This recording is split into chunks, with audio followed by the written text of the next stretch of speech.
I remember us parking and locking our bicycles at a small tree a few paces away from the entrance of the pool building. The air was a little foggy, the ruin covered in a miasma of foreboding and mystery. What was I doing here? Why was I doing this? I had no idea. Oh yes, the street cred this daring act would earn me. I'll be the toast of the colony, at least the toast of the kids in the colony for my feet.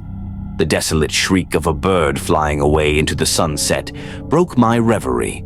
Sridhar was right behind me as we stepped into the doorway. With trembling legs, I made my way to the pool.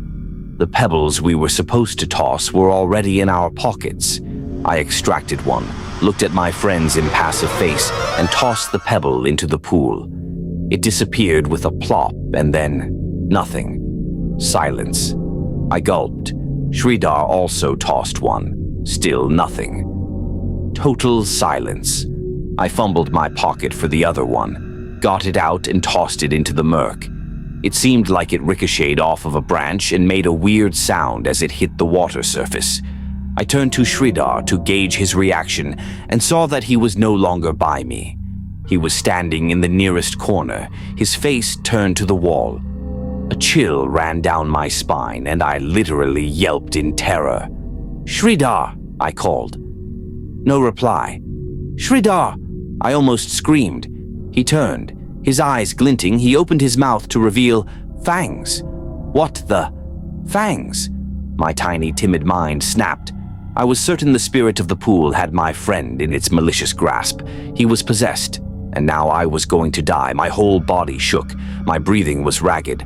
I gasped, and in a flash I bent, picked up a sizable boulder and rushed my now adversary.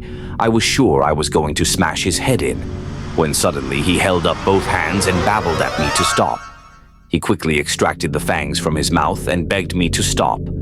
I stood still in shock, my arms still raised, the boulder ready to be hurled. For a few moments I had no idea what was going on. It then dawned on me that the fangs were fake and I was being pranked, and that my friends is a story of how I almost committed murder at the tender age of 11 to 12. The what-if scenario sometimes haunts me to this day, and it was the most terrified I have ever been.